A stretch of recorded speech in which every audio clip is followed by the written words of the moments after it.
Welcome, everyone, to our Clackamas County Board of Commissioners policy session on February 7, 2024. Administrator Gary Schmidt, what's up first? Thank you, Chair Smith. Commissioner Schrader is out of the office today. All other commissioners are present. Your first policy session is Homeless Services Advisory Structure. Presenting is the team from Health, Housing, and Human Services, Adam Brown, the Deputy Director of the Department, and Vahid Brown, Housing and Community Development Deputy Director. Go ahead, please. Welcome. Good morning, Chair Smith, Commissioners. Adam Brown, Deputy Director, Health, Housing, and Human Services. Good morning, Chair Smith, Commissioners. Vahid Brown, Deputy Director, Housing and Community Development. So we're here this morning seeking your approval of a new Homeless Services Advisory Structure and permission to pursue membership recruitment, convening, and facilitation support for the advisory structure's Community Advisory Group through a contract with the Homeless Solutions Coalition of Clackamas County. As you know, our homeless services system has grown significantly over the past 3 years with funding from the passage of the Supportive Housing Services measure back in 2020 and the addition of new state and federal resources. Dating back to the SHS measure's passing, Clackamas County has planned to create a more robust and inclusive advisory structure to inform the programs and services that are funded across this much larger and growing system of care. Prior to 2020, Clackamas County received and administered approximately $8 million annually in local, state, and federal funding for homelessness programs, more than half of which was from the U.S. Department of Housing and Urban Development's Continuum of Care grants. With the homeless services system now funded by more than $50 million in ongoing funding, the county has an important opportunity to formulate and maintain a more well-informed and responsive countywide plan to ensure that homelessness in our community is rare, brief, and non-reoccurring. To support the development of this strategic approach to ending homelessness, we recommend the creation of a new and broader homeless services advisory structure. The proposed advisory structure seeks to balance the need for high-level executive recommendations and decision-making with the need to ensure that the development of plans, strategies, and funding allocations are informed by broad community input with representation from important stakeholder communities that can bring different and even competing perspectives to the table. This is consistent with both Clackamas County's SHS Local Implementation Plan, which commits to the formation of an inclusive decision-making body, as well as with the HUD COC requirement that the membership of local boards ensure a community-wide commitment to ending and preventing homelessness and represent relevant organizations within the geographic area working to fulfill that commitment. So our proposed advisory structure to strike this balance for executive decision-making with broad community input proposes two primary bodies. The first is an executive committee, which we propose to consist of 7 members and be added as part of the county's advisory boards and commissions program. And the second is a larger community advisory group that represents the breadth of local communities and organizations concerned with homelessness and housing issues. And there's a visual in your packet today of this structure, which Vahid is going to walk through very briefly. Thank you, Adam. Yeah, and in this chart kind of shows the structure that we're proposing this morning. At the top, of course, is the Board of County Commissioners. You all set county policy and the larger goals towards which county departments are working to pursue in service of the needs of the public. Health, Housing, and Human Services is the department that implements our homelessness response strategy and our efforts to meet those needs of our most vulnerable and low-income community members. And below this are this sort of bicameral two committee structure. As Adam said, the executive committee is this high-level executive decision-making body that would be an ABC, an advisory board and commission of the county. The membership would be approved by the Board of County Commissioners, as is the case with other ABCs. It would receive staff support from H3S and PGA, which is typical of ABCs, that are relevant to specific departments. The boxes there are to be determined, though we envision here that in line with the executive level decision making that we're looking for from this group, these would be prominent members, leaders in their fields from relevant stakeholder communities, to be determined once we are able to work with PGA and bring forward a proposed structure and bylaws for your further review. The Community Advisory Group, as Adam mentioned, is this larger group representing multiple stakeholder groups, and we've sort of indicated in these boxes about 16 of them that we already know we need those voices represented in the conversation around addressing the needs of people experiencing homelessness. The provider community that we fund, the mental health and addiction system, the physical health system, law enforcement, peer support, people with lived experience, partnering jurisdictions, the faith community, the business community, the rural representation from our rural communities, other county programs, school districts, housing providers and landlords and developers, things like this, philanthropy, workforce development. So this is a large table, multi-sectoral, that's digging into kind of a broader strategy and bringing their voices from these various stakeholder communities to help inform it. Underneath it, there would be to fulfill the statutory requirements of the Continuum of Care program, there would be a Continuum of Care work group. That's on the very bottom on the left. And so that would be sort of focused on those technical issues that are specific to that Continuum of Care program. Some of them are very technical. And a Lived Experience Council, a council of people who would be stipended for their time, who have lived experience of homelessness, who would bring their voices to inform our larger plans and strategies. And the vision that we're bringing forward today for the support, the staffing support that would convene, recruit, and kind of attend to the care and feeding of this group over time would be a community-based organization. We're proposing a contract with the Homeless Solutions Coalition of Clackamas County to do that. So next steps, if we are, if the board is supportive of this approach to a new advisory structure for our homelessness response efforts, we would begin working with PGA on drafting a concept for this executive committee ABC and bring the results of that collaboration back to the board for consideration.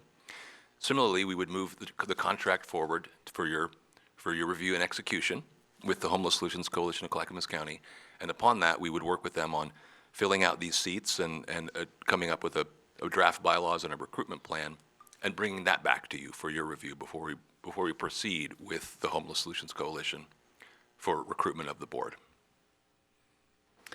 Is that it? That's all we have for you? Yep, happy to take questions. Yes, thank you very much for this important work.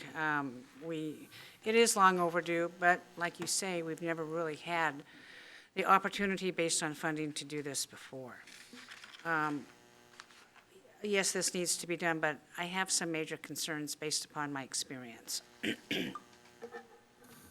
So we have our executive committee, and I think it's very important to detail what they are tasked with.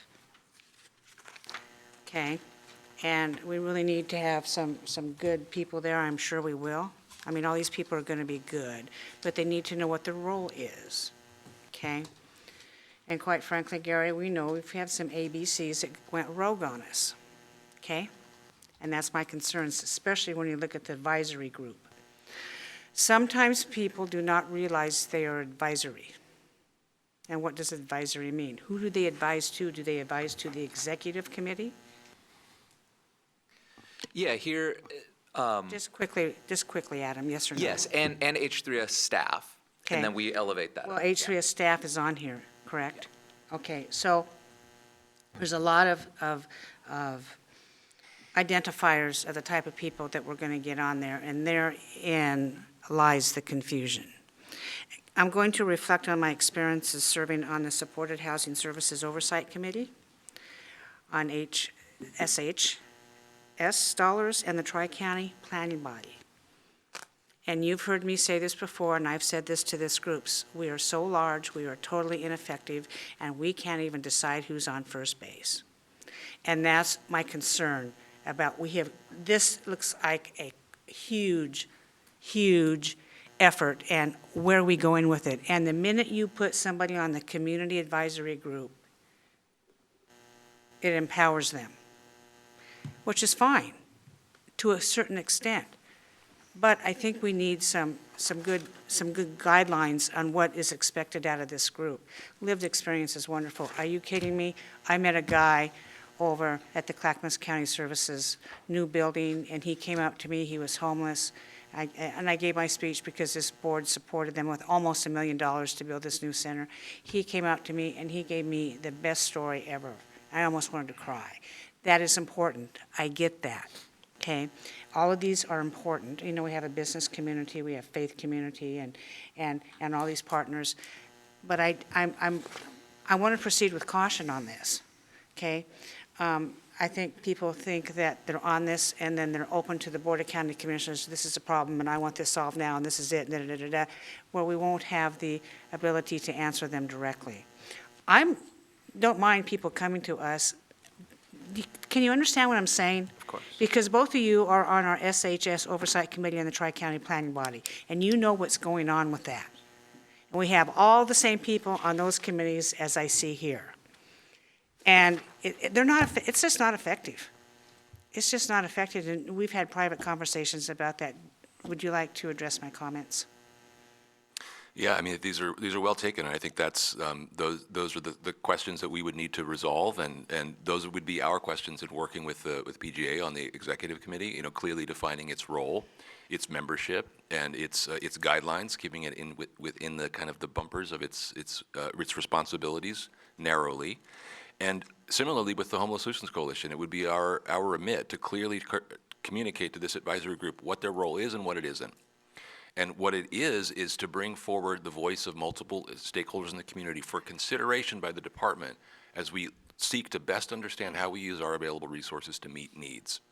And so it wouldn't be a body that we would be asking to spend money or make executive level decisions about budgetary allocations, right? That's the prerogative of the Board of County Commissioners.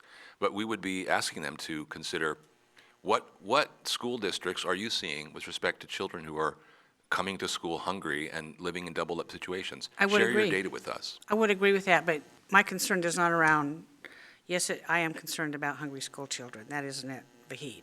Okay, Yes. you went right for the emotional juggler, so let's take that off the table for a minute. I'm looking at the organizational chart. Okay, you guys are very good, you do, but I'm looking at the organizational chart and human behaviors of what can happen when you're creating this huge, Gary, you understand what I'm saying? I do. I think that the bylaws is where we clarify the role of the committee, how they interact with staff, how they interact with the board. In my And- opinion, that's been the error in the other issues that we've had. The bylaws have not been clear. Okay, and are you preparing bylaws with county council? We absolutely can, yeah, definitely. And Chair, I hear you. This is about structure, right? It's about clear roles and responsibilities, structure. We don't want this to make our processes more cumbersome or kind of devolve into lack of clear direction. We're intending this to be the opposite, for us to be responsive, nimble, and really, really effective. So we want to guard against those things that you've described. Yeah, and this is a large group to be nimble, but you know what? Thank you for bringing this forward, but I think that the concerns I raised need to be addressed too. Commissioner Savas. Yeah, well, thank you for bringing this forward. I'm going to be very careful in what I say. I'm also going to use examples that are external to the county because I don't want anyone to feel as though it's targeted or my comments are targeted towards anyone. But this is just from experience, and we all have experiences. But I've got 25, almost 30 years of public service experience on committees, sitting on them, creating them, whatnot, in other capacities. Everything I'm talking about is other capacities. And I have seen some things go very, very well, and I've seen them go very, very poorly. And so I don't necessarily mind some of this in concept. I don't have much problem with it in concept, but the term executive committee has a connotation that maybe their powers are at or equal to maybe the body they're advising to. If it's said, if it was a different term and the term was, it was intended to be an executive committee, these are industry and professional people with backgrounds and education steered towards human services and this world that we live in, and having experience with land, some of the land, whether it's land use or properties or structures or administration, but there's a collection, a balanced collection, but they're not have executive powers, fine, but the word executive has a connotation there that I think needs to be addressed. I have an issue with that word and how it could be misconstrued.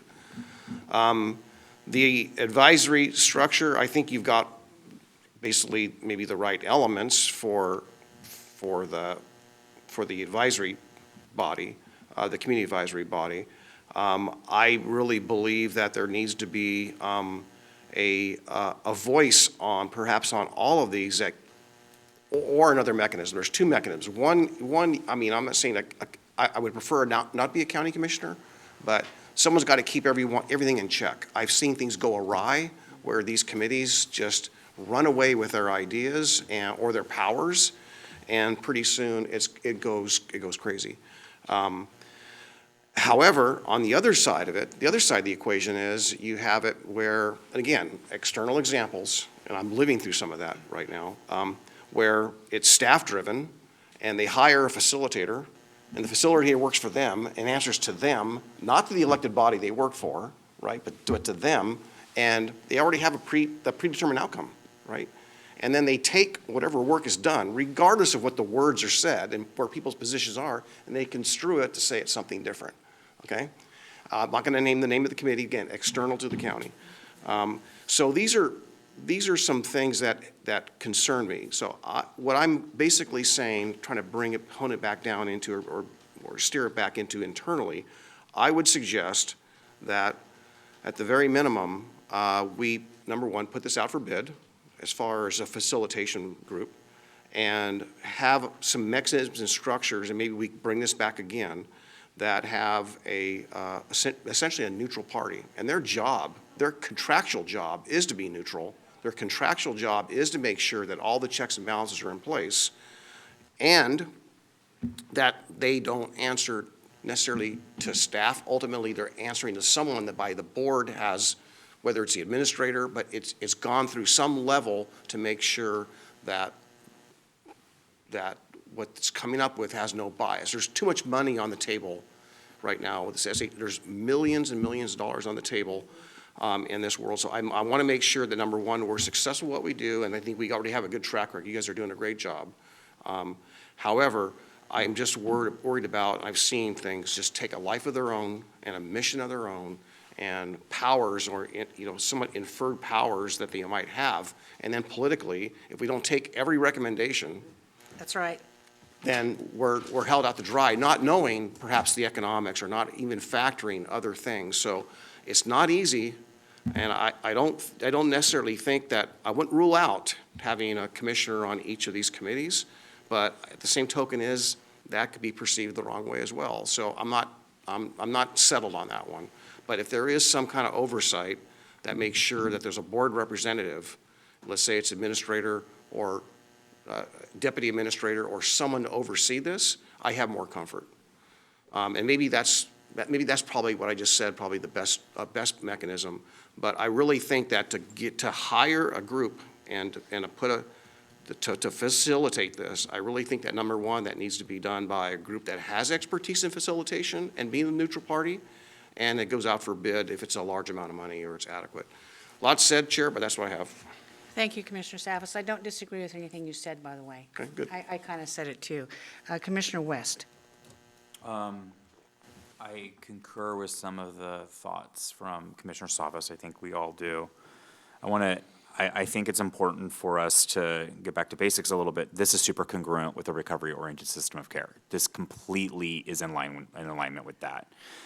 We recognized in Clackamas County that we're all stakeholders in this, and you really do a good job starting to parse out who are the stakeholders and how do we get their voice on being part of the solution. And I think that does this.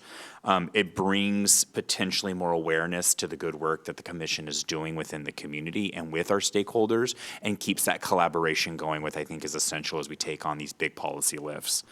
And we're getting their input. They're giving us perspectives that we would never get or have otherwise. I think that's all good.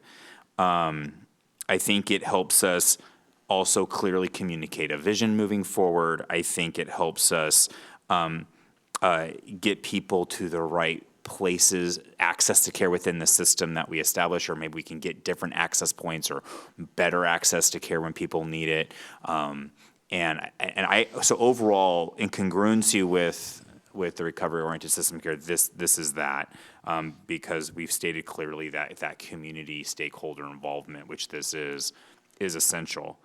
In a nutshell, I think I would also want this to be very much an effective tool and augmenting piece, and not an animal unto itself that kind of grows in its own authority, and no longer really helps advise the board as we make policies, but it needs to work in collaboration with the board. I think that's kind of what we're getting distilled down to here. We have other examples where that maybe hasn't happened in other arenas, but we need it. That's what we need. That's the goal here, I believe. So I'm supportive of moving forward as we really start to define the language, how this thing is structured, how we operate in this space. I think we have more work to do there. I think you guys were even clear in your recommendations, understanding that in comments today, that yes, we have to be very clear about like what the boundaries are on this. So I do support the recommendation that you guys brought forward today, and I think that I'd like to hear from you guys. Well, what kind of inspired this? Where did this come from a little bit? And then how did you get to the point you guys are today? I'd like to kind of know the journey you guys on bringing this before us. Okay. And then I have a follow-up question after Commissioner Shaw. Yes, good morning, Adam and Vahid. Good morning. It's good to see you. I was happy to hear that you mentioned on the Community Advisory Group that you were going to include representation from the developers, builders. It's very important that the free market be included in the big picture and how we look at housing.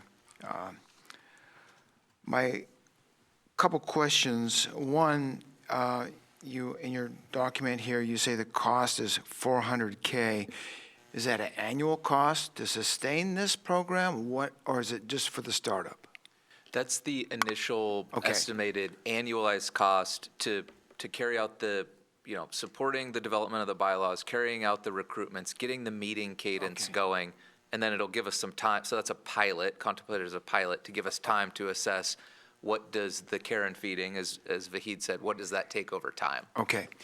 And my next question is under your paragraph, recruitment, convening, and facilitation support for the Community Advisory Group. I don't understand why you would, with the expertise you have in H3S, why you would need to contract with a nonprofit to put together the pieces of this. That isn't clear to me. Yeah, well, and that's a good question. A couple things that have come to mind for us. One, we wanted to move this forward for a while now, but we haven't had the capacity. We've been focused on building the system of care, and we've been trying to get back to this. Now's the time when we've had a chance to focus on it. We think it's really important going forward. So some of the answer to your question is simply our own capacity to hold that work, set the meetings, set the agendas, do the meeting minutes, attend to the follow-up items, actually carry out the recruitments. That is a full-time job. And so whether that's something we contract or whether something we solve for internally, we need additional staffing capacity to make that happen. The other piece, and this sort of, Commissioner Savas, gets to what you were talking about, there have been some criticisms of historically how our COC steering committee was managed, that it was heavy with representation from county staff, and that it was a select number of community-based organizations, many of whom were the same people that are receiving the service contracts. And that was a real or perceived conflict of interest, and it wasn't inclusive enough, as it was too insular and too close to the decision-making around how resources are allocated. We see this as a way of actually creating a little bit of distance and independence for some of this. Now, of course, you've all raised concerns. Independence cuts a number of different ways, right? It help solve for this perceived legitimacy or interest of the recommendations that come up, but also it can be unwieldy. So our job in this is to try to thread that needle to get you the breadth of voices that you want while not letting it become something that takes on a life of its own. Oh, I see. Okay, well, thank you for that explanation. And then finally, on the 400K, you say this is a budgeted item. This was budgeted in the last budget cycle before 1 July of last year? Yeah, so this line item was included in our SHS carryover plan. Okay. That we contemplated, hey, we're going to need some staffing support for this, so we put a line item in that plan. So it's Got it. included as far as those one-time resources go. Okay, good. Well, thank you very much. That's all my questions. Thank you. Thank you, Commissioners. So under the headline, Community Advisory Group, there's an asterisk, and I look down to the bottom, and this fulfills the HUD COC governance requirements, and there are 16 positions on this. Does HUD require 16 positions, and then you have 4 more TBDs? No, does not require And 16. why are you going beyond what the federal government requirement is? And that's what we're trying to tell you, okay? I'm really, really concerned that we're creating this, basically a monster. And our administrator says we can handle it through bylaws. Bylaws. Bylaws do not govern behavior, okay? County council, who's in the back, are doing very good job about rewriting bylaws for all these ABCs and our CPOs and all this group, but I'm concerned that this will take on a life of its own, and then we're going to have to reel it back in, and if this board is in a position of having to reel this back in, that is not good whatsoever. And we've been burned before, okay? We've been burned before on this, so I think it's too big. Commissioner Savas. Yeah, well, I got a slightly, as far as the composition of the community advisory group, just to touch on that real quickly, I think that's a decent balance, and there's 4 positions there that maybe could be adjusted one way or another, but I don't have a problem with what the number is, whether it's frankly, having those listed physical health system, continuum of care, rural representation, I think that's probably a bare bones. So mathematically, it comes to at least 12 plus the other 4. So I'm okay with the composition. That's just me speaking. But what I turned my light on for to be recognized is to ask Gary, getting back to that facilitation aspect and having some independent management of the facilitation and where the 400,000 is, to make sure that this is done constructively, neutral, and yet productive. Do you have any input, Gary? You were PGA director for a long time. Do you understand where we might be landing on this, and what are your thoughts? I do, and there are many contractors that do this type of work, community engagement, community involvement. They're experts, they're professionals, and they do facilitation of meetings, and they exist. Now, I know if you, in your staff report says, our staff is proposing a pilot project with the Homeless Solutions Coalition of Clackamas County. So if you'd like us to look at other options, we could do that instead. I'm not sure what their experience is, but they're fully staffing up now they have a new executive director and so forth. But yes, there are many contractors that do that type of work. Yeah, and I want to make sure that our staff know that are before us that I do totally understand the capacity issues, right? So, and I think that not only is it a capacity issue, but having some distance, independence, as you kind of touched on, Adam, is a healthy thing. So I think that would kind of give somewhat neutrality to that as well. But again, the members, so forth, the amount of money that's on the table, I think that independence piece of who the facilitator is and working with someone who represents the board, that the administrator could assign to, that we have comfort with, I think would help ensure that this lands in a good place. And Commissioner, I appreciate that oversight piece. Administrator Schmidt, I'm wondering if it would be appropriate, we meet every 2 weeks as the Administrator's Housing Task Force. It could be a standing agenda item to check in on where we're at relative to our Homeless Services Advisory activities. So that would give you purview into what we're working on as staff. Yes, of course. I know you're still discussing, commissioners, but maybe you should choose option 2 of the staff report, would give staff more time to look at options and come back to you. Yes, okay, if I, Yeah. need a motion to do that, or, No, we have people in the queue. okay. Thank you. I will call on let the other commissioners go first. Thank you, Commissioner Savas. Commissioner West, you're up. Comment on the number of stakeholders listed here, but it's not about the number, it's about are they a legitimate stakeholder in the conversation and the issue we're dealing with, and all of these are. So HUD's requirement is irrelevant. We want stakeholder voices and collaboration with those stakeholders, and so I don't see any of these. I think you did a really good job kind of capturing the buckets of different stakeholders that are kind of tethered to this issue with us to have a role in solving it. So I'm fine with, I mean, the numbers are relevant to me. It's this is an appropriate stakeholder or not, that to speak to it. And Commissioner, we weren't, this was intended as a visual example of the type of representation we want, and the TBDs are reflective of that we still have the ability to shape this in a way that meets the board's objectives. So the number to us, it wasn't intended to say it's 16 plus 4. Got it. And I would say, like, we can't capture all stakeholders, so at-large members would make sense too. I think that you've brought this back a couple times and tweaked it and have really worked with us on this. I've had a number of offline conversations with you guys on this. I think that we can figure this out and we should move forward. It's past time. And then you guys can work with the administrator to put those safeguards and boundaries on it. I don't know if we need to be, I'm ready to move forward with it. Maybe my motion would be different than somebody else's motion, but I think that you guys have done good work. I asked a question I didn't get a chance to get answered. I kind of want to know your guys' process and journey on creating something like this, and how, is it uniquely ours, or what inspired it? Yeah, sure.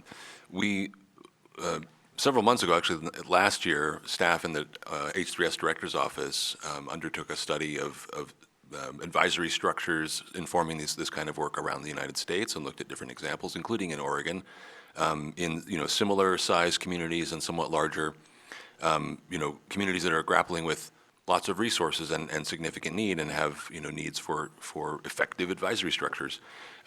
That's where we kind of arrived at having a 2-level system with a somewhat larger community advisory table to be inclusive of a broad stakeholder set of voices, and a smaller executive committee. It seemed like the magic number in that research was 7 people. That's why we put 7 boxes on here. That, coupled with, I think, with what Adam has already spoken to about the experience of some, community dissatisfaction with the composition of the COC steering committee historically, and the desire that we share with the board of having a larger, more representative, More independent. and more independent body. To some extent. I do like the idea of maybe on the executive committee there being a commissioner liaison to it. I also think that this is somewhat congruent with some of the conversation that had it at the Recovery Summit that we did, that talked about this type of work too, and stakeholder work. So I'll leave my comments there, but good job. Thank you. Commissioner Schull? Yes, getting back to the Community Advisory Group. In order for it to be a true voice of the community, the number of people on it, in my mind, is not important.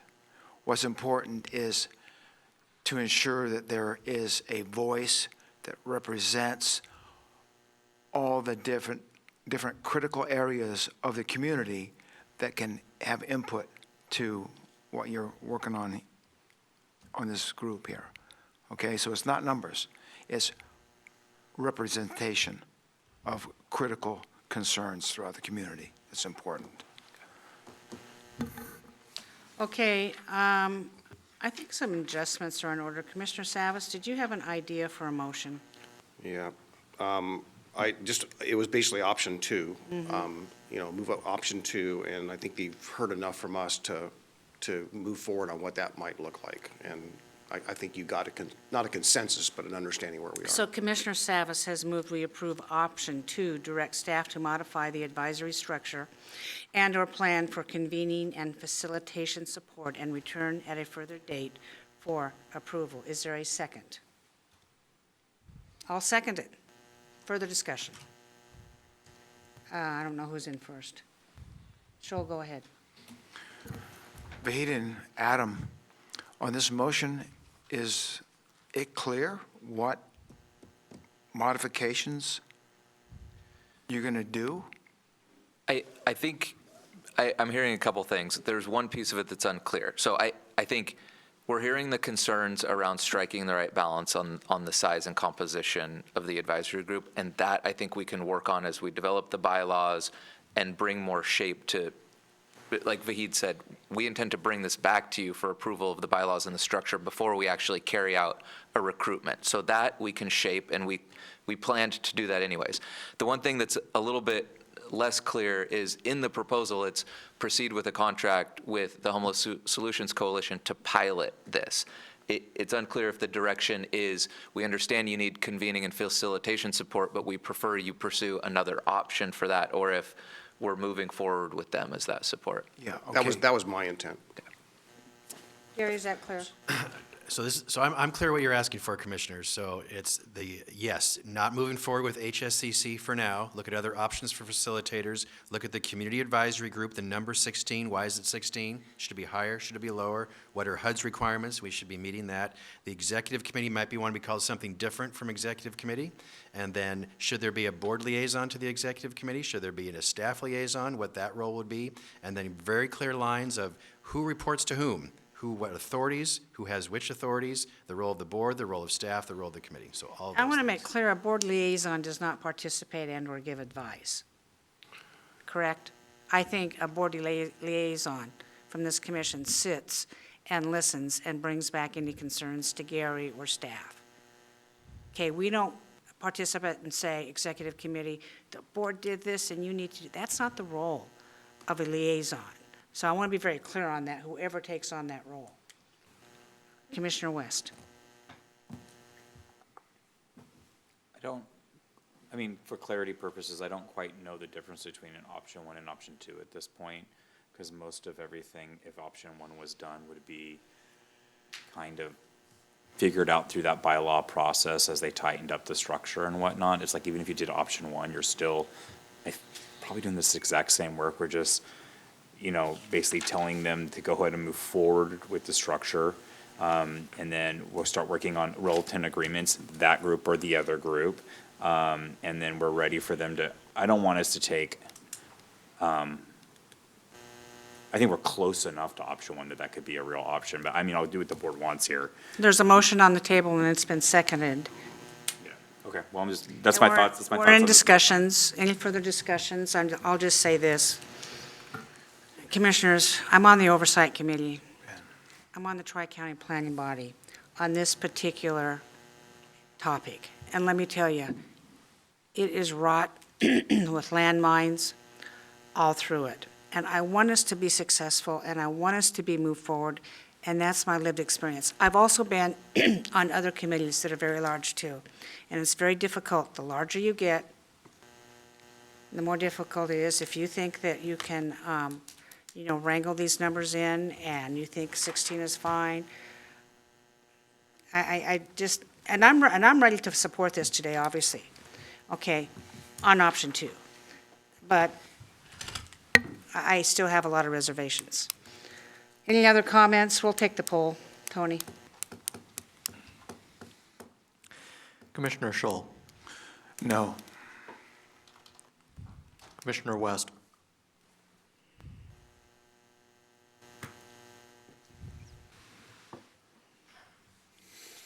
No. Commissioner Savas, Aye. Chair Smith. Aye, motion is tied and the motion fails. Commissioners, we do not have the necessary votes to move forward on option 1. So Gary, I think the only thing left to do is maybe we regroup and bring this back later. Yes. Chair, I could take one stab at a tweak on the motion, maybe to get it across the finish line, because I really want to see it move forward. So, so I'll make a new motion. I move that we direct staff to modify the plan for convening and facilitation support and return at a future date for approval. Convening and facilitation support. And I'll if there- second for discussion. Okay, so what I'm really taking out of there is, the words I didn't use was advisory structure. I don't think the advisory structure is that bad. It's the facilitation aspect and almost what Gary repeated almost verbatim. So that's, I think, would get, again, some momentum. I don't have a problem with the advice.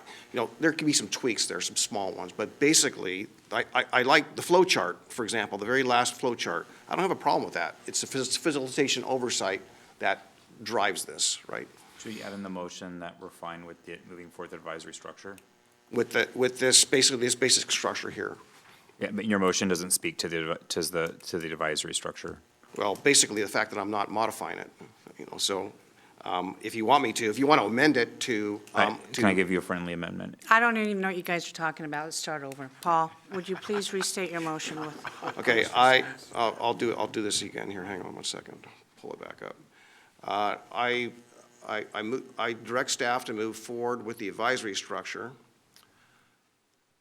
However, come back with a modification to the facilitation at a future date for further approval. I'll second that. Gary, is that clear? Yeah, so basically you're approving the advisory structure and you don't want to use HSCC, but to have another external contract. I want that neutral, unbiased facilitation with oversight. So if we don't use HSCC, what do we do? And are we having to pay more money? I think it would be the same amount or lower. We do a bid process for an external contractor whose expertise is in facilitation work. But it would probably cost less money, I think. Okay. Commissioners, are we clear on the motion and the second? Are we?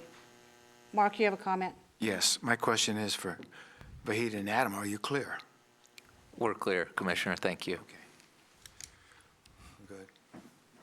I will call for the poll. Commissioner Savas, Aye. Commissioner Schull, Aye. Commissioner West, Aye. Chair Smith. Abstain.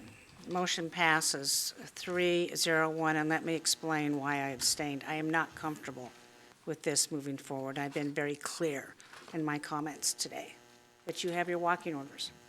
Thank you. Up next, Commissioners, I want to remind us all, I forgot to say in the beginning, we have a luncheon, an employee recognition luncheon at noon, and I'd like to recess a little before that so those of us who want to attend can attend on time. Chair, can I make one quick comment? Yeah. And that is, I just want to make sure that this is no reflection on the HSCC Thank you. group at all. This is really about having that neutrality and facilitation. So, they're doing great work. I just want to make sure that they get a shout out for the great work they're doing. All right, thank you. Gary, what's next? All right, your next policy session is ballot measure 110, ballot questions for the county ballot. County Council will present. Stephen Madcore and Assistant County Councils, no, it looks like presenters will be Jeffrey Munns and Sean Lilligren, Assistant County Councils. Go ahead, please. Yes, thank you. Good morning, Chair, Commissioners. We are returning to see you on this question. We were last before you in June of this year to talk about the proposed questions for an advisory ballot questions for the May 2024 election. The questions that you approved at that time: 1, should legislators representing Clackamas County introduce/pass legislation repealing provisions of Measure 110 that decriminalize illegal drugs, including for juveniles? Second question, should Governor Kotek call a special session to address Measure 110's drug decriminalization and its impacts on crime and homelessness? So in support of that, we prepared the Form 805 that will go to the Elections Office to put this matter on the ballot with the caption, a brief summary, and then the explanatory statement to accompany both of those. Obviously, since that time, there's been some movement in the legislature, with 2 bills recently introduced that address some of these, and essentially recriminalizing possession of these hard drugs and making them either an A or a C misdemeanor, and then some other changes to the law and some other matters in support of prosecution of those crimes. I contacted the clerk's office, and the estimate to put these questions on the ballot is about $60,000 to $70,000 out of the county general fund to place these advisory questions on the ballot. And so today, Our options are either to approve these questions and move forward, to revise them, take no action, or work through new questions. So before I go to commissioners, I have a quick question that is not in your packet. Let's say that the legislature performs a miracle, and they pass something that we really like. How late in the calendar can we pull this, and it does not appear on the ballot? Yeah, March 22nd, March March 21st, I mean. March 21st? Correct. And when does the special session end? The session end? March 3rd, 4th? Yeah. So we have ample opportunity. I'm just saying, commissioners, I have an opinion on this, but Commissioner West, you're up first. So I agree, a lot can change in the next couple weeks to where this was super relevant when we posed these questions, and now there's, things change politically, the winds change, and here we go. So from Sendai to getting these questions finalized, we have time? Because do we know the date? You said the date is early March for Yeah, Sendai, and we have to have these into the clerk by late March? No, the difference is we have to submit this by March 1st. And unfortunately, the session ends after we submit them. We'd be able to pull them before, Change them. right, because you have to do notices of the captions, notice for, it gets published, and then there's a challenge period, and so that's why the date in March is the 21st to pull them, but we wouldn't be able to make changes. This is something we have plenty of time between now and March 1st, potentially to revise some questions, come back to you and talk about what those new questions are, change the materials, but I think that the difficulty is going to be that our submission date is before the legislature would be done, and if they extend it by a few days, it's going to make it harder for us as well. Yeah, there's just so many moving parts here with a really, really fast session, a lot to do, and still it seems like a pretty big chasm in where we need to go. I think, does your department have any suggestions on rewording of language within this 20-word language? Have you guys played with that at all? Or have we collaborated with you guys at all on rewording this? I think that our office focuses more on making sure that we put it in the right form. Yeah. I think if you want our input as to the substance on the policy or how to phrase it, we've been watching your other sessions regarding your statement regarding Measure 110 and trying to glean from that a little bit of insight into what potential questions you might have. If you're looking at a statement that is more, should this be replaced, so wording along those lines, it's similar to what you had stated last week, I believe it was, when you discussed this. If there's one portion of what the legislature is doing that you are in support of, we can take that language or that type of an idea and put it into a proposed question for you. But I think as far as what we are focusing on is to try to stay out of your lane on the policy side and help you with the procedure and making sure that it complies with the requirements of the rules. Like making sure it's formulated in the correct way that it fits as an advisory question specifically. I know there's standards to that. Right. I think that we should start to parse this up and figure out how to make it more to where we are today and not where we were last year. So I would support the board moving forward and figuring out those questions. There's a few things in here I think are still relevant, but we're probably not going to ask to call a special session because, well, here we are in the short session. Maybe we want to ask one question and not two. Maybe, yeah.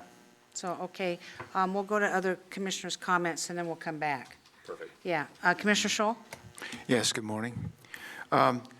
The questions on the SEL 805, as you have presented this morning, I find to be straightforward, understandable, and not confusing.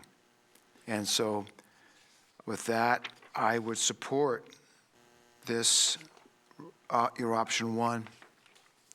Thank you. Okay, thank you. Commissioner Savas? Yeah, I am not adamantly opposed to putting this on the ballot, but I do have just concerns from previous things that went on the ballot that were advisory, not just advisory, but where we had no control, right? So it's more, frankly, number one, some of an expense of public dollars, but it's also the misunderstanding that should it pass and then no changes. Let's say we put that on there and it says, shall we repeal it? And the answer is yes, and then it doesn't get repealed, then people have the false sense that we are either ineffective or why we do what we did, or it creates confusion. So that's my reservation I have. I'm just going to put that out there.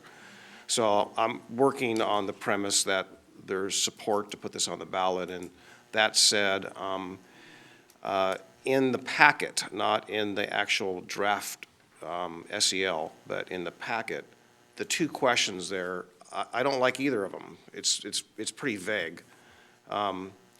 Because it says, introduce or pass legislation repealing provisions. Well, what provisions are they, right?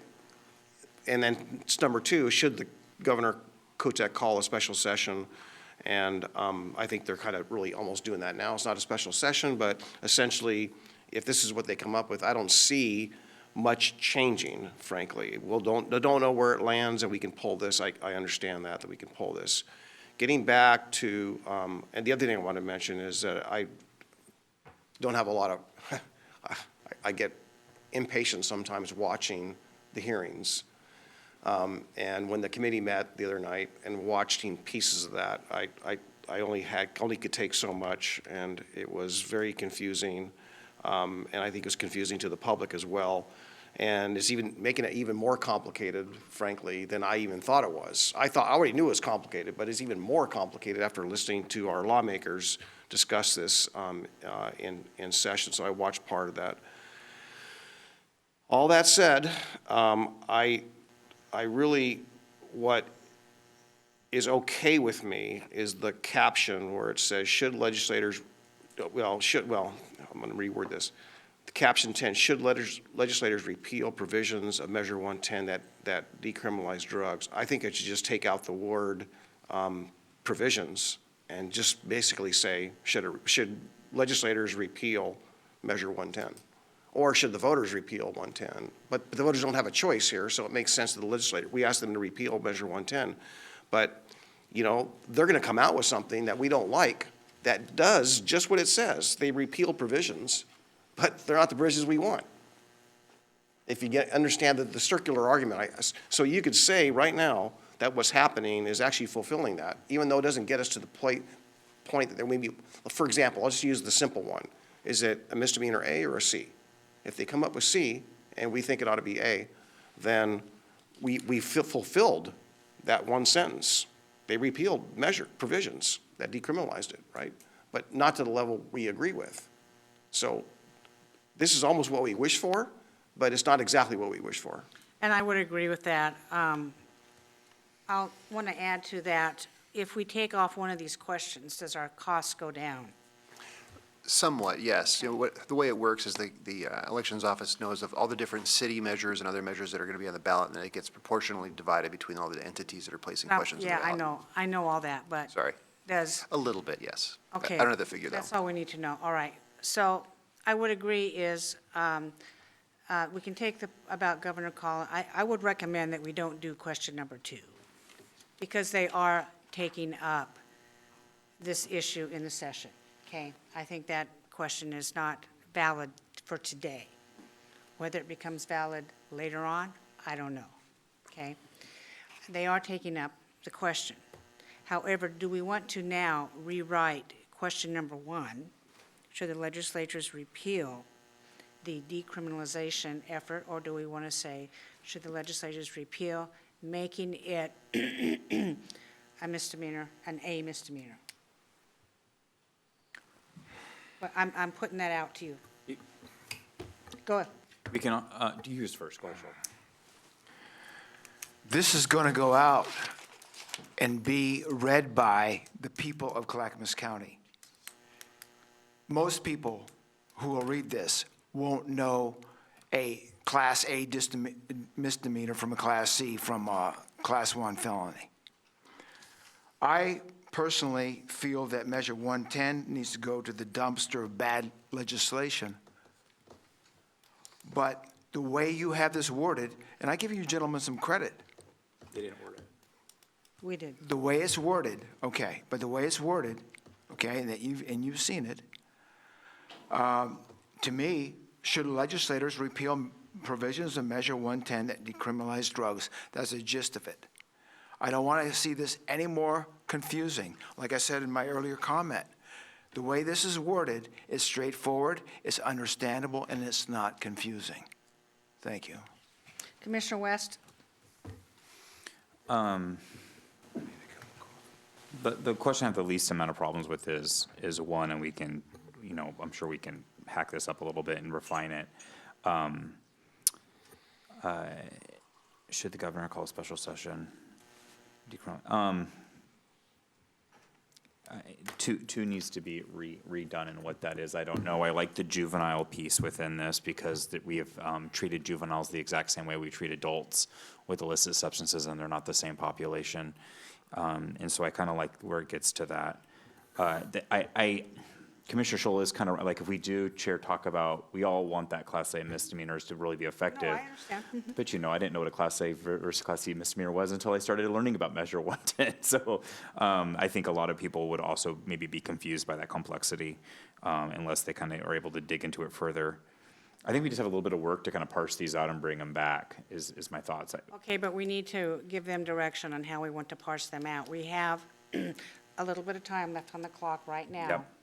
Commissioners, let's just give it a shot, because there's going to be some absences on this board with schedules, and so I want to make sure that we have as much representation as possible on the input. I'm going to recommend that we do away with question 2 about the governor calling any session. Now, should the legislators and the governor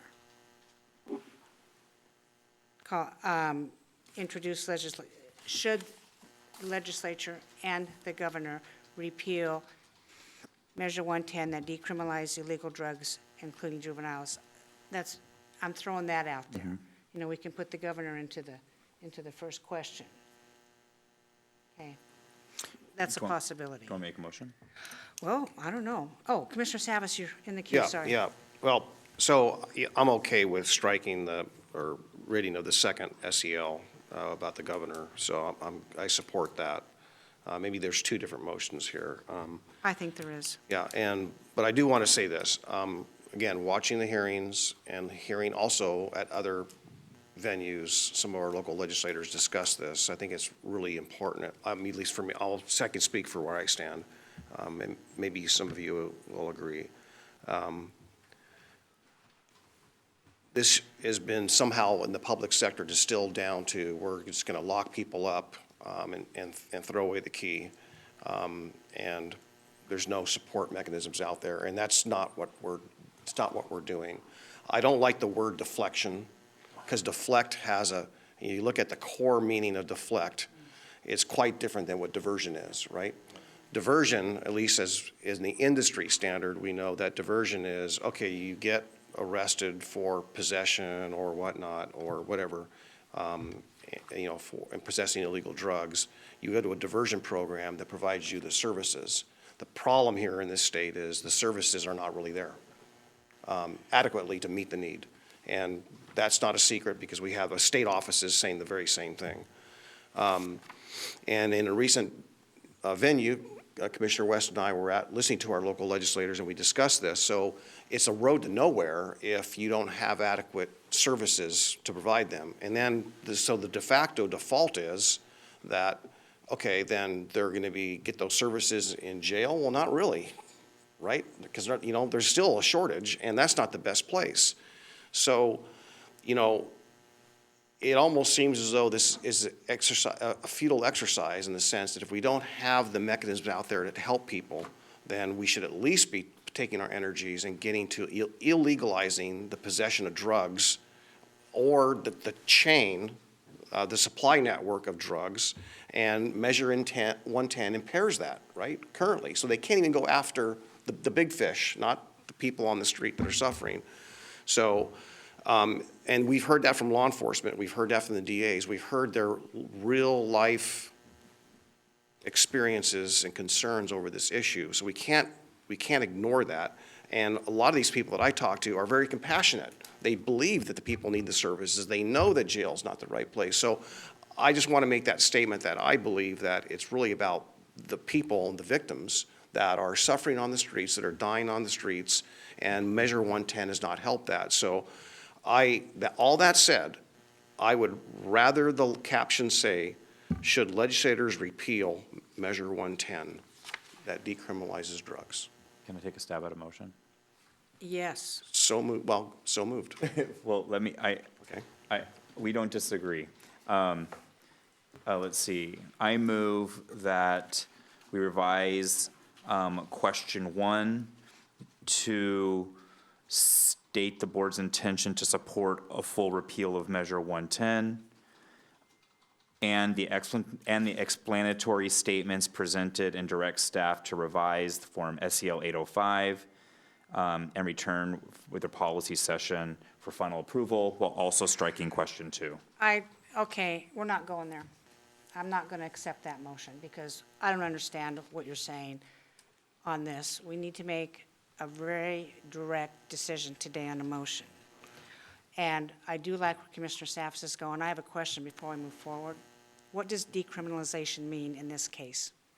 In this case, what Measure 110 did is take those crimes from being misdemeanors and made them an E-violation, which is the lowest violation, like a traffic ticket, and it's essentially a $100 fine. And of course, Measure 110 then said that you could avoid that fine by doing the health assessment.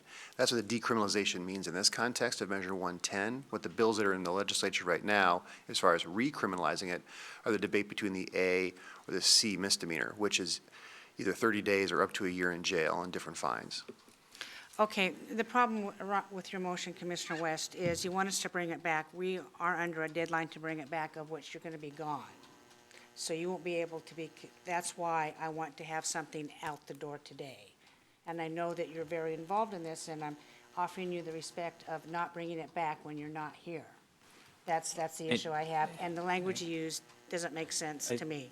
I think my language spoke to Commissioner Savas's desire to to make question 1 about repeal of Measure 110 while bringing it back for your guys' final approval. But you added a lot of other stuff in I just there. read it off the page. Okay, what, Jeff? Yeah, so just as far as the direction I'm hearing, there's a couple of things. Commissioner Savas was talking about the caption in SEL 805, which is different than the question, but I understand he's shortening the caption. So that's one component of this that we could use for the question, for the form. It's just that should legislators repeal Measure 110. That's very short. That's an up to 10-word component of this process.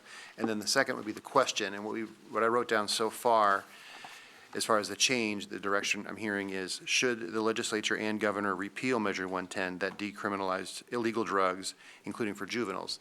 So that's 14 words. And if you have 6 more words, essentially, if you wanted to further kind of focus the direction or the question, for instance, then going on, making these crimes and a misdemeanor is 6 words, you get to 20, just to kind of show where you're at right now with the discussion we've heard thus far.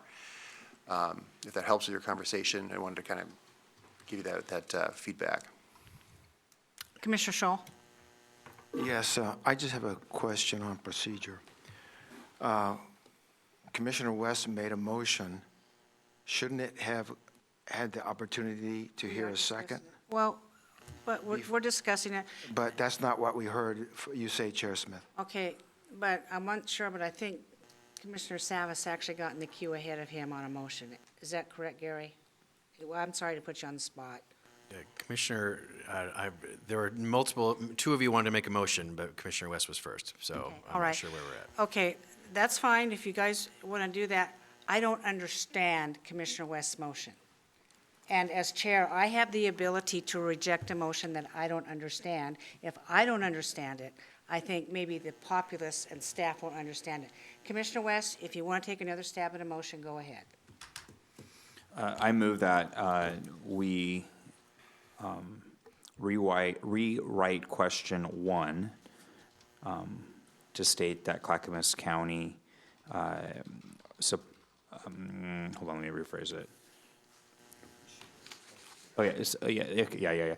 So I move that Clackamas County, I move that we rewrite question 1 to that should legislators repeal the provisions of Measure 110 that decriminalize drugs. I'm going to start over, hold on. I liked how I said it originally, now I'm trying to remember it. I move that Clackamas County rewrites question 1 to ask voters whether or not the legislators representing Clackamas County should vote to repeal Measure 110, along with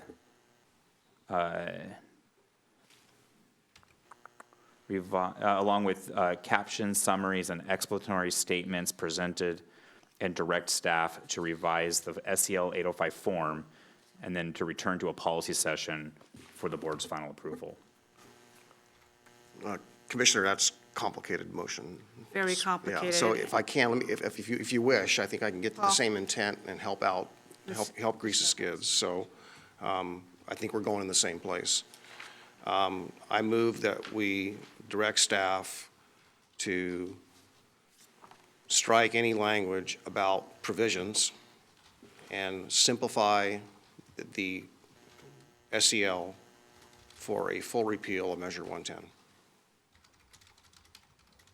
I'll second. Okay, Commissioner Scholl, you're in the queue. Okay, thank you.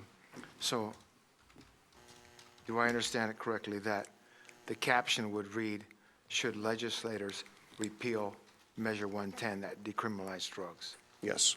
Okay, fine. Alrighty. And then we'll take up the second question after this vote. All right? Any further discussion? Tony, please take the poll on revising question number 1. Commissioner Scholl, Aye. Commissioner West, Aye. Commissioner Savas, Aye.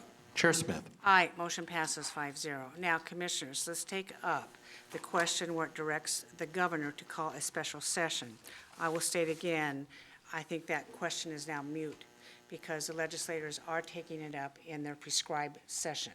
So I just say we take that off the ballot. It'll save us a few bucks, and it's less confusing. Chair, I move we not move forward with the SEL 805 that references the governor's actions. Second. Okay, thank you very much. Commissioner Savas has moved that we remove the SEL 805 regarding the governor's actions. Commissioner West has seconded that motion. Any further discussion? Thank you. Tony, take the poll. Commissioner West, Aye. Commissioner Savas, Aye. Commissioner Scholl, Aye. Chair Smith. Aye, motion passes 4-0. Are you clear? The clarity I got from that was that we were to come back with a question that simply essentially, should legislators representing Clackamas County introduce past legislation repealing Measure 110? And then we could continue on with that decriminalize illegal drugs, including for juveniles, if that's essentially a reword of that first question that simplifies by taking out provisions. And it's just- Commissioners, we will have to have this soon, so we can have ballot language submitted by March 1st, correct? Correct. Correct, okay, yeah, we'll work on the schedule, Gary. Yes. All right, thank you. Thank you. Very much today. Chair, can I just bring up one other thing, just for clarification? A procedural thing. I'm okay with this. This Yeah, is Paul, go this- ahead, Yeah, go this is ahead. all done. So the question came up about, whether a motion's complicated and the chair rejecting it. I'm looking to Gary for parliamentary type of protocols here. My understanding is that the chair does not have the right to reject a motion. However, if there's not a second, it dies for lack of a second. And then when there's discussion added, if there is a second, a discussion added, that can be discussed. But no one has the right, including the chair, to reject a motion. Once a motion is on the table, and especially if it's seconded, it's got to be heard. That's my understanding. My knowledge of parliamentary procedure is that when a motion is made before there is a second, the chair of the assembly can reject the motion. However, the assembly can then overrule the chair's objection. So yes, Chair Smith can say, when the motion is made, nope, I will not hear this motion before there's a second. Once there's a second, it has to be heard. But then the rest can say, no, we're going to overrule the chair and go for the motion. That's my knowledge. If, Stephen, I'm wrong, correct me. You don't have to do that. That's my knowledge, so. I apologize for having a messy motion. Look, I understand that since I'm the chair, I'm the target from my fellow commissioners when they don't get their way. But I feel my duty is to being clear on the motions because staff sat there totally confused on the motion. we got to where we needed to be, and I thought that the procedure worked very well today. Thank you. Gary, do we want to start with the next session? Chair, if I may, just real quick, I wasn't questioning your intentions. I thought, as I opened that up for clarification, now it's clear. Thank you, Gary. And I referred to Gary for parliamentary procedures. It was not about the intent or attacking any one of us, whether we're criticizing the motion or whatnot. This was just a productive, friendly clarification of parliamentary procedure. That was my intent. Well, that's what you think. All right, next up. You're ready? Staff's here. We can move on to the final session for today. County Code amendments relating to dog services. Transportation and Development staff will present. Dan Johnson, Director of Transportation and Development, and Mike Besner, the Assistant Director of Transportation and Development. Go ahead, please.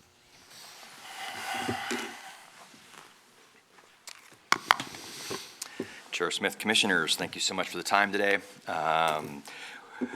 You may not know this. Chapter 5.01 of the County Code is currently titled Animal Licensing Services and Enforcement. And that section of our code contains rules and regulations governing dog licensing and enforcement. We have a highly dedicated dog services staff that assists throughout the county to ensure our dog population is properly cared for and taken and returned where feasible. And when under our care, it is under great care. We have some amendments we'd like to put forward for consideration from this board. Basically, our dog services staff, Mike and County Council have worked through some minor amendments, majority of which are housekeeping. There are some recommendations from our hearings officer. We have an independent hearings officer that hears claims and concerns about citations, et cetera. Recommendations from staff, and then also some recommendations regarding state law. So I am pleased to turn it over here briefly to Mike Besner, Assistant Director for Transportation and Dogs, to kind of run through these briefly for you, and we can answer any questions you might have following that. Thanks, Dan. Yeah, as Dan mentioned, a lot of these are housekeeping. I don't think we've had an amendment to this part of the code in about 9 years. So it's been an awful lot of things stacking up over time. But I'll just step you through the major points here and then see if you have questions. One of the big things this is doing, it's removing all language related to the licensing of something called animal rescue entities. Those were in state law a few years ago. It said counties, thou shalt do this for animal rescue entities. It was really just record-keeping licensing checks for them. Law changed. It's now the responsibility of the state. So we're deleting all references to that responsibility out of our code. We are going to clarify the definition of a secure enclosure for dangerous dogs. Which will give the hearings officer some flexibility. So again, how our code works, when there's a citation issued, it goes before an independent hearings officer, and they are the judge, and they make the determination. Dangerous dogs, to be clear, is actually a term in state statute as well as in our code, and it applies to dogs, pretty much dogs that bite severely. I'm paraphrasing greatly there. So that's really the definition of it. So when that happens and our staff issues a citation for it, it goes before the hearings officer. In the past, the hearings officer could not declare the inside of somebody's home as not a secure enclosure. And an example is there was an incident with a residential health care worker that came into a home and got bit by a dangerous dog. So this change will simply give the hearings officer another tool at their disposal so that they can declare that the interior of that home is not permitted as a secure enclosure. We want to clarify the definition of violation to account for continuous violations. An example of that is if somebody has to surrender their dog and they're ordered to and they don't, one little violation doesn't really do all that much, but if it's continuous every day, it could be a new violation. It's just another tool in the toolbox for us to enforce our code. Changing the dog licensing requirement regarding timing of rabies vaccinations. It is state law and our code requires you must have a valid rabies vaccination to have a dog license. The way we do it currently is your rabies vaccination has to be valid for the entire term of the dog license you are coming to us to purchase. And that results in some people, maybe their vaccination will be expiring at some point during the term. They just don't get a license because we can't issue it. This would change that we can issue it if the rabies vaccination is valid at the time of licensing. They're still required to get a new vaccination when it expired. And if they don't, their license will immediately expire, and they would not get a refund for the license. But this will help us capture some people that we're losing. There's about 20, I'll be off a little, but it's roughly 26,000 licensed dogs in Clackamas County. And we believe the number would be higher if we were able to validly license dogs that rabies is valid at the time, and they just have to get it re-upped with their vet later on. We're looking to exempt dogs used in law enforcement from paying for a license. I mean, it'd save them $30, but it seems like a good gesture. Law enforcement, dogs used in law enforcement are actually defined in state statute. You know, these dogs are serving the community, which they very much do. And so we just feel like they still need a license. They still need to have the rabies vaccine. We're just not going to charge the few that there are, the $30. Violations. Our list here, there's a lot of them that require a mandatory appearance before the hearings officer, and we think there's too many. We could lessen that workload. So we're looking to just shorten the list a little bit. I mean, the big ones, dangerous dogs still requires an appearance, but there's a few in here that they're not major violations necessarily, and we just think that if somebody doesn't want to appear, they still get, the hearings officer will still make a determination. They just don't have a mandatory requirement to appear. It'll clarify that dog control officers can present legal arguments, examine witnesses, and present rebuttal evidence when they are before the hearings officer. Currently, only county council could do some of that, and this change came from county council. They're saying that sometimes they're working with us, but sometimes they're not necessary. But this just gives the cited person is allowed to have an attorney there who can do all these things, and it just evens the playing field, frankly, and lets our officers just ask questions. It helps the hearings officer through the process. We want to give the hearings officer the ability to issue amended decisions to correct errors or omissions that don't materially alter the decision. This isn't anything major, but it allows him to add clarifications and corrections so that it helps either party understand what the decision actually is after the fact. Currently, he can only fix, I believe he can only fix things like typos. You can only fix what, Mike? Things like typos. Two more. Requires a monetary deposit by a person seeking a stay of a hearings officer order to euthanize a dog while they seek judicial review and while the dog remains under our care. And what happens sometimes, these cases could be quite prolonged, and there could be an order to euthanize a dog, and if the people have rights to appeal.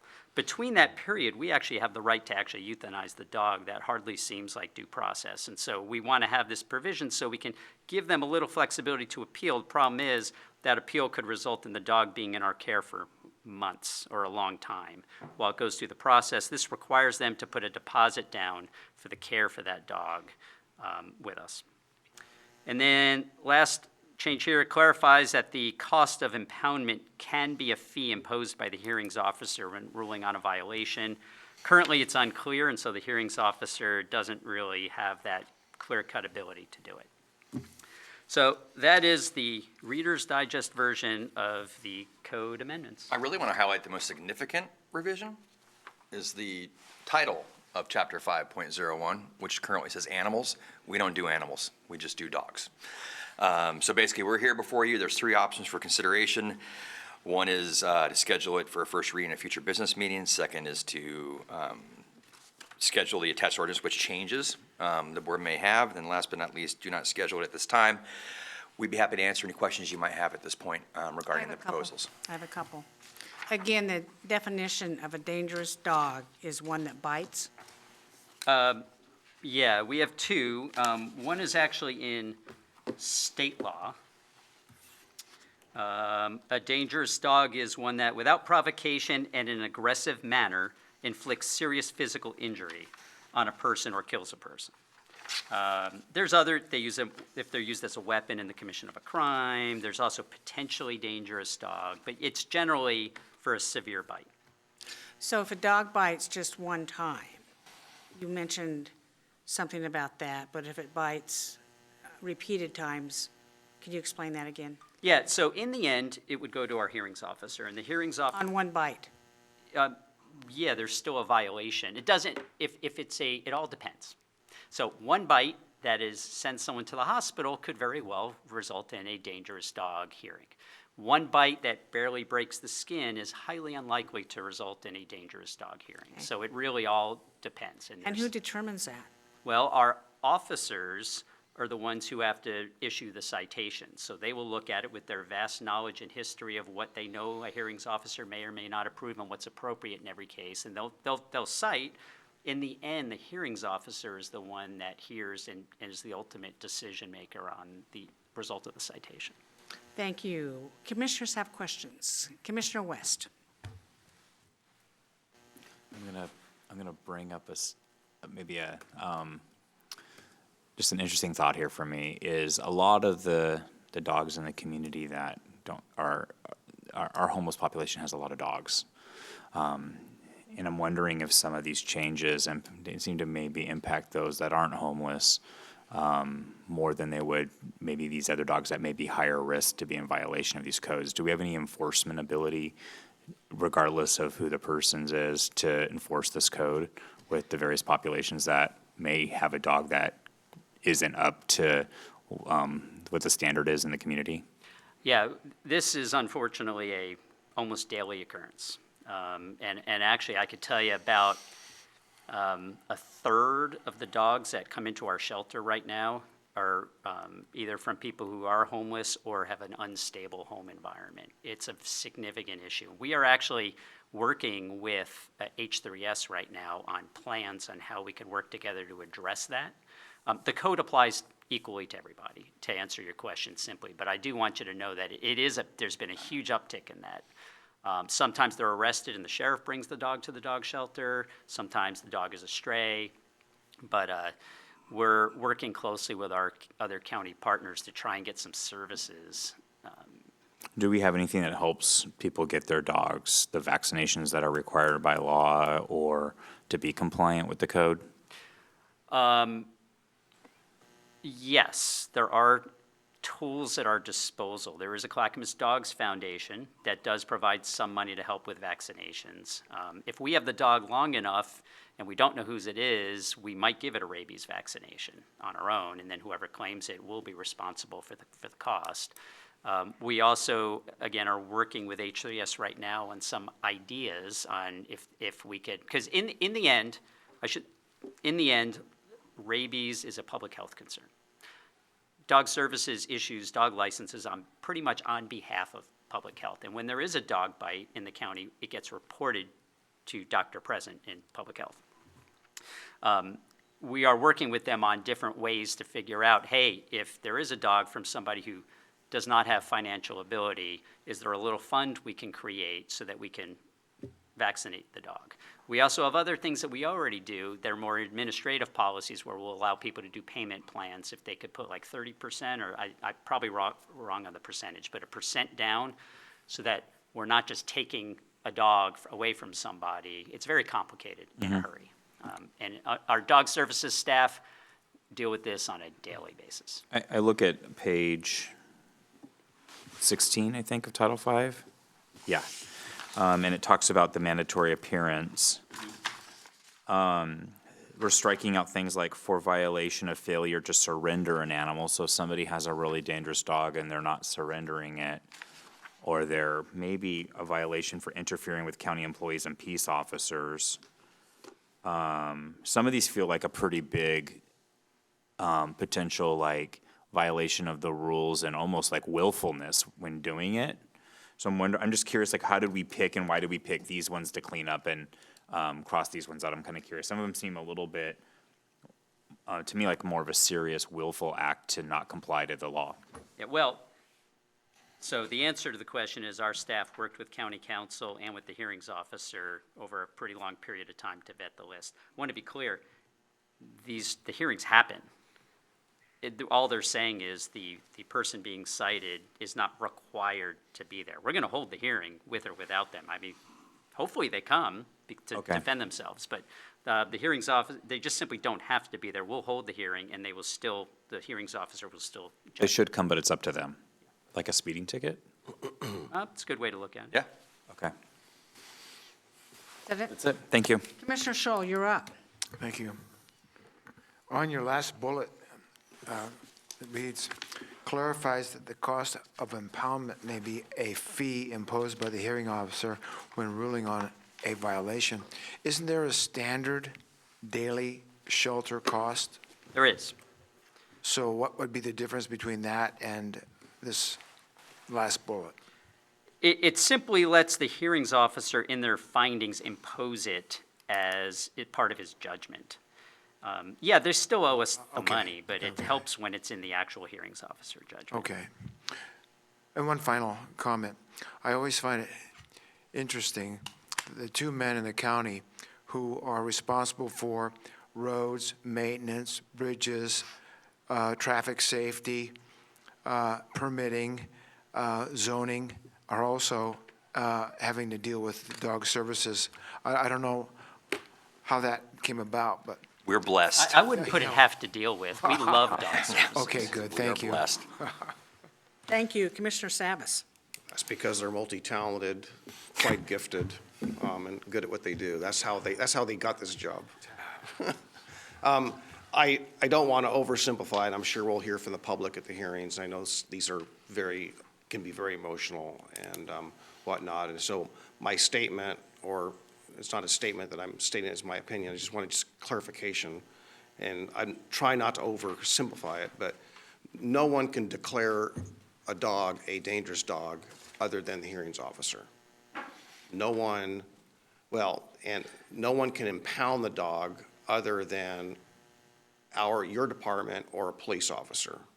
Well, I don't believe dog services has the ability to impound a dog. Like, So we has it- can't knock down somebody's door and grab their dog out of their house and bring it. Police have their own abilities, and the sheriff's office is a good partner with dog service. We work with them all the time. So it's law enforcement that has the power to impound the dog. Yeah, I mean, if we can impound a dog that's either a stray, or if an owner willingly gives it to Surrenders us. it. Yeah. Okay. Okay, thank you. That's all I had. Thank you. Thank you very much for this.